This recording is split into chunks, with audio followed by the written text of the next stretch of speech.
పితా పుత్ర పవిత్ర ఆత్మనామమున ఆమెన్.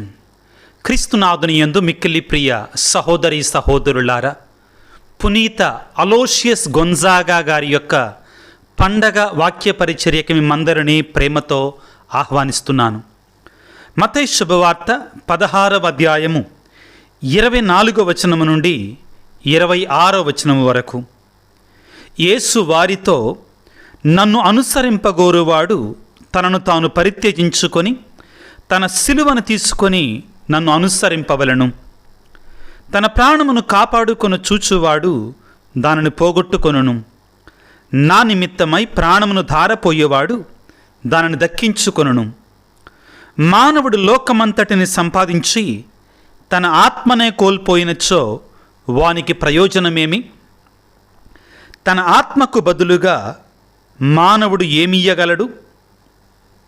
క్రీస్తునాథుని యందు మిక్కిలి ప్రియులకు సహోదరి సహోదరులారా, ప్రతి సంవత్సరము జూన్ 21వ తారీఖున కథోలిక శ్రీసభ గొప్ప పునీతుడైనటువంటి యువతీ యువకులకు ఆదర్శమైనటువంటి పునీత అలోషియస్ గొన్జాగా గారి యొక్క పండగను కొనియాడుతుంది. ఈ మాటను దయచేసి జాగ్రత్తగా ఆలకించండి. మన చుట్టూ కూడా ఆధ్యాత్మికతకి అనుకూలంగా ఉన్నప్పుడు పునీతులు కావటం చాలా సులభం. కానీ మన చుట్టూ ఉన్నటువంటి పరిస్థితులు అనేటువంటివి దారుణంగా ఉన్నప్పుడు, పాపముతో నిండిపోయినప్పుడు, ఆధ్యాత్మిక చింతనకి వ్యతిరేకముగా ఉన్నప్పుడు పునీతుడు కావటంలో ఒక గొప్పతనం ఉంది. మన చుట్టూ ఉన్న వాతావరణం ఆధ్యాత్మిక చింతనకి అనుకూలంగా ఉన్నప్పుడు పునీతులు కావటం చాలా ఈజీ. కానీ మన చుట్టూ ఉన్న అనుకూలత లేనప్పుడు కూడా పవిత్రంగా జీవించి పునీతులు కావటంలో చాలా గొప్పతనం ఉంది. ఎందుకు ఈ మాటలు చెప్తున్నానంటే ప్రియులారా, ఈనాడు మనం కొనియాడుతున్నటువంటి పునీత అలోషియస్ గొన్జాగా గారు కూడా తన చుట్టూ ఉన్న పరిస్థితులు చాలా క్లిష్టంగా ఉన్నప్పుడు, తన చుట్టూ ఉన్న మనుషులందరూ కూడా పాపముతో వ్యసనాలకి అలవాటైనప్పుడు ఆయన తనను తాను ఒక పునీతుడిగా మలచుకున్నాడు, దేవునికి అంకితం చేసుకున్నాడు. పిల్లారా, అది ఈనాటి పునీతునిలో ఉన్నటువంటి గొప్పతనం. ప్రియులారా, ఇదిగో ఈ పునీత అలోషియస్ గొన్జాగా గారు పిల్లారా 1568వ సంవత్సరం మార్చి 9వ తారీఖున ఇటలీ దేశంలో ఉన్నటువంటి క్లాస్టిగ్లియోస్ అనే ప్రాంతంలో జన్మించారు. వారు ఒక రాచ కుటుంబ బిడ్డ. గుర్తుపెట్టుకోండి ఈ మాటని. ఒక రాచ కుటుంబంలో, రాజుల కుటుంబంలో జన్మించినటువంటి వాడు. ముఖ్యంగా ఆ రోజుల్లో ఒక నానుడు ఉండేది. ఏమిటి అంటే, గొన్జాగా కుటుంబము నుండి ఏదైనా మంచి రాగలదా? మనం బైబిల్ గ్రంథంలో యేసుప్రభు పుట్టినప్పుడు ఆ యేసుప్రభు పుట్టినటువంటి ఆ ప్రాంతాన్ని గురించి, ఆ ప్రాంతం నుండి ఏదైనా మంచి రాగలదా అన్నట్లుగానే అలనాటి గొన్జాగా కుటుంబ రాజవంశీకులు విచ్చలవిడితనముతో, వ్యసనాలతో, తాగుడుతో, అశ్లీలముతో బ్రతికేటువంటి వారు. కాబట్టి ఆ రాజకుటుంబము గురించి ఏమనేవారంటే, అసలు గొన్జాగా కుటుంబం నుండి ఏదైనా మంచి రాగలదా అంత దారుణంగా మాట్లాడేవారు. అటువంటి రాజకుటుంబంలో జన్మించినటువంటి వాడు ఈనాడు మనం కొనియాడుకుంటున్నటువంటి పునీత అలోషియస్ గొన్జాగా గారు. ప్రియులకు దేవుని బిడ్డలారా, ఆయన గుర్రపు స్వారీలో, రాజు నేర్చుకునేటువంటి విద్యలలో, కత్తిసాములో, విల్లుసాములో అన్నీ కూడా ప్రావీణ్యం పొందాడు. చిన్నతనంలో ఉన్నప్పుడు అతను కూడా లోకానుసారమైన జీవితాన్ని జీవించాడు. కానీ ఒకానొక సందర్భంలో ఆయన ఫ్లోరెన్స్ నగరానికి వెళ్ళినప్పుడు అతనిలో ఒక తెలియనటువంటి ఆధ్యాత్మిక చింతన ఏర్పడింది. ఆ సమయంలో ఆయన దేవాలయంలోనికి వెళ్ళి ఒంటరిగా సమయాన్ని గడిపి యేసు ప్రభువునకి తన యొక్క హృదయాన్ని పరిపూర్ణంగా అంకితం చేసుకోవటం జరిగింది. ప్రియులకు దేవుని బిడ్డ, నిదానంగా తనలో ఒక పరిపూర్ణమైనటువంటి మార్పు ఏర్పడటం జరిగింది. లోకాన్ని, లోకాశలను, లోకపు వ్యసనాలని, లోకపు పోకడలని ఆయన విడిచిపెట్టాడు. ప్రియులకు దేవుని బిడ్డలారా, ముఖ్యంగా 1579 సంవత్సరంలో ఈ అలోషియస్ గారు, అలోషియస్ అంటే తెలుగులో జ్ఞాన ప్రకాశం అని అర్థం ప్రియులారా, ఈ అలోషియస్ గారు ఒక బంధువుల ఇంటికి వెళ్ళారు. అక్కడ ఆయన పునీతుల యొక్క చరిత్రలు, పునీతుల యొక్క జీవితాలని ఆయన చదవటం ప్రారంభించారు. పునీత ఇగ్నేషియస్ ఆఫ్ లయోలా గారు పలికినప్పుడు ఆయన పునీతులు కాగలిగినప్పుడు నేనెందుకు పునీతుని కాలేను అనే ప్రశ్న అలోషియస్ గారిలో బయలుదేరింది. బయలుదేరటమే తడవుగా నిదానంగా తనలో ఒక గురువు కావాలి, దేవుడి సేవ చేయాలి అనే తపన బాగా బలంగా ఏర్పడింది. తరువాత తాను నిర్ధారించుకున్న తర్వాత తన తండ్రితో నేను గురువును కావాలనుకుంటున్నాను అనే విషయాన్ని చెప్పగానే తండ్రి అగ్గి మీద గుగ్గిలమయ్యాడు. కొడుకుతో మాట్లాడలేదు కొన్నాళ్ల పాటు. ససేమిరా ఒప్పుకోలేదు, నువ్వు గురువు గాటన నాకు ఇష్టం లేదన్నాడు.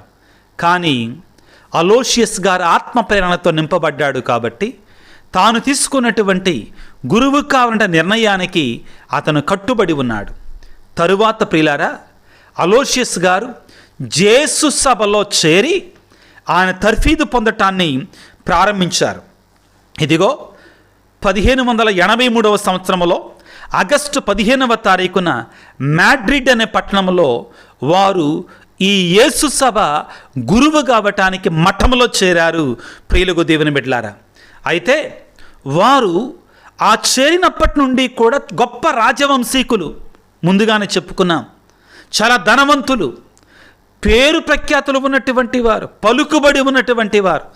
అయినా కానీ సెమినరీలో మాత్రం ఇతర విద్యార్థులతో పాటుగా వినయము, విధేయత, తగ్గింపు, తనను తాను చాలా హంబుల్గా వినయాత్ముడిగా జీవించాడు.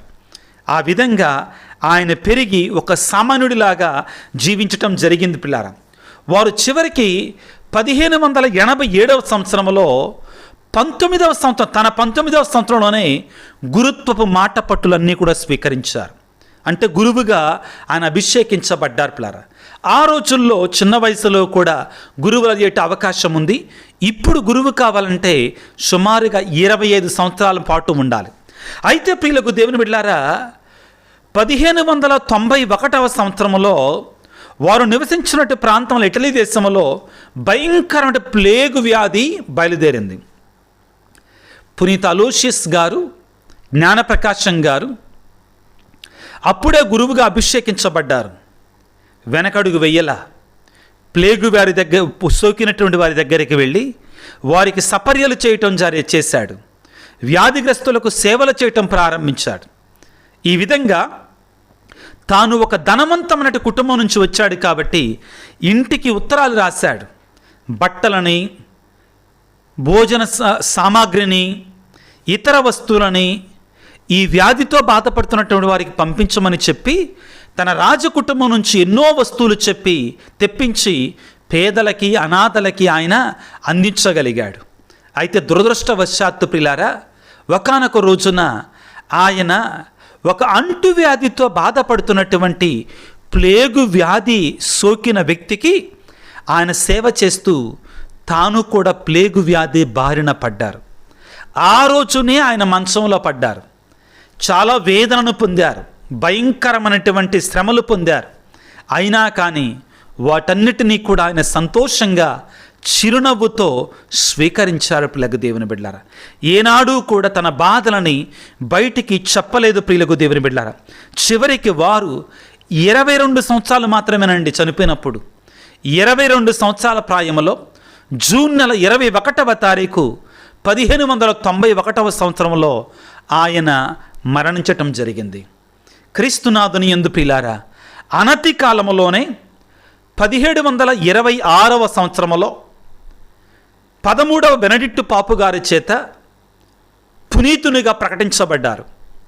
ఈరోజు ప్రియులారా, నేను ప్రత్యేకంగా ఈ పునీతుని తీసుకోవటం ఉన్నటువంటి కారణం ఏమిటి అంటే, ఈ పునీత అలోషియస్ గొన్జాగా గారు గురు విద్యార్థులకి పాలక పునీతుడు. గురు విద్యను అభ్యసిస్తున్నటువంటి వారికి పాలక పునీతులు. ప్రియులారా, ప్రారంభంలో చెప్పిన మాటను మరొకసారి మీకు గుర్తు చేయాలి. ఏమిటి అంటే, మన చుట్టూ కూడా ఆధ్యాత్మిక చింతనకి అనుకూలంగా ఉంటే పవిత్రంగా జీవించడం సులభమే. కానీ ఆధ్యాత్మికతకి వ్యతిరేకంగా ఉన్నాయనుకో పరిస్థితుల ప్రభావం అనేటువంటిది అయినా కానీ పునీతుడు కాగలిగితే అది చాలా గొప్పతనం ప్రియులకు దేవుని బిడ్డలారా. పునీత అలోషియస్ గొన్జాగా గారు అటువంటి గొప్ప పునీతుడు ప్రియులారా. ఆయన రాజకుటుంబంలో జన్మించాడు. విందులు విలాసాలతో బ్రతికేటువంటి రోజులవి, కుటుంబం అది ప్రియులకు దేవుని బిడ్డలారా. ఈనాడు యేసు ప్రభు పలికిన మాట ప్రియులారా ఏమిటి అంటే, మానవుడు లోకమంతటిని సంపాదించి తన ఆత్మనే కోల్పోయినచ్చో వానికి ప్రయోజనమేమి? తన ఆత్మకు బదులుగా మానవుడు ఏమి ఇయ్యగలడు? క్రీస్తునాథుని యందు మిక్కిలి ప్రియులకు సహోదరి సహోదరులారా, ఆధునిక ప్రపంచంలో జీవిస్తున్న మనందరికీ కూడా గొప్ప ఇంటివాడైనటువంటి పునీత అలోషియస్ గొన్జాగా గారు ఒక గొప్ప వేద సత్యాన్ని నేర్పిస్తూ ఉన్నారు. మానవులంగా మనం జీవించటానికి మనకు ధనం అవసరం, కొంతవరకు సంపదలు అవసరం, వస్తువులు అవసరం, తప్పదు. దీన్ని ఎవరు కూడా కాదనలేరు. కానీ ప్రియులారా, మానవ జీవితం ఇంకంతేనా? దాని పరమార్థం ఇంకంతేనా? లేక దానికంటే గొప్ప విషయాలు ఉన్నాయా? పునీత అలోషియస్ గారు దాన్ని గుర్తింపగలిగారు. కుటుంబము, భార్య, పిల్లలు, భర్త, బంధువులు, ఆస్తిపాస్తులు ఇవన్నీ ఉండటంలో తప్పంటల్లా. కానీ ప్రియులకు దేవుని బిడ్డలారా, వీటన్నిటికంటే కూడా దేవునికి ప్రధానమైన స్థానాన్ని ఇవ్వగలుగుతున్నామా? ఇది ముఖ్యమైనటువంటిది. నీ జీవితంలో నా జీవితంలో దేవుని యొక్క స్థానం ఏంటి? నీ జీవితంలో నా జీవితంలో దేవునికి ఎటువంటి స్థానాన్ని ఇస్తున్నాం? క్రైస్తవులంగా, కథోలికులముగా పౌలు గారు ఫిలిప్పీలకు రాసిన పత్రికలో మనం ఇహలోక పౌరులము కాదు, పరలోక పౌరులము. ఇహలోకంలో మనం కాందిశీకులము, మనం పరాయి దేశంలో ఉన్నటువంటి వారం. ఆ పరలోకాన్ని చేరుకోవటం మన గమ్యం అనేటిది మనం మరిచిపోకూడదు ప్రియులకు దేవుని బిడ్డలారా. ఎప్పుడైతే మనం దానిని మరిచిపోతామో ప్రియులారా, మనం క్రైస్తవులంగా ఉండటం అనేటువంటి దానికి తిరోధకాలు ఇచ్చినటువంటి వారం అవుతాం. ఏ రీతిగానైతే పునీత అలోషియస్ గొన్జాగా గారు 22 సంవత్సరాలకే గొప్ప పునీతుడు కాగలిగాడో, ఆయన గొప్ప ఆదర్శంగా మనందరికీ కూడా ఉండాలి. ముఖ్యంగా ప్రియులారా, ఎవరైతే మనలో ఇహలోక సంబంధమైన వ్యసనాలతో, ఇహలోక సంబంధమైనటువంటి ఆ వ్యసనాలకి బానిసలైపోయి జీవిస్తూ ఉన్నామో అటువంటి వారికి పునీత అలోషియస్ గారి యొక్క మధ్యస్థ ప్రార్థన ఎంతైనా అవసరం ఉంది ప్రియులకు దేవుని బిడ్డలారా. మరొక విషయాన్ని మరిచిపోయాను అలోషియస్ గారి గురించి చెప్పటం. ఆయన ఒక మహాజ్ఞాని, ఒక గొప్ప పండితుడు, గొప్పగా చదువుకున్నటువంటి వాడు. అయినా కానీ ఇహలోక సంబంధమైన జ్ఞానం దైవికమైన పరలోక సంబంధమైన జ్ఞానంతోటి పోల్చితే ఎందుకు పనికిరానటువంటి తృణప్రాయంగా ఆయన విసర్జించినటువంటి గొప్ప పునీతుడు ప్రియులారా.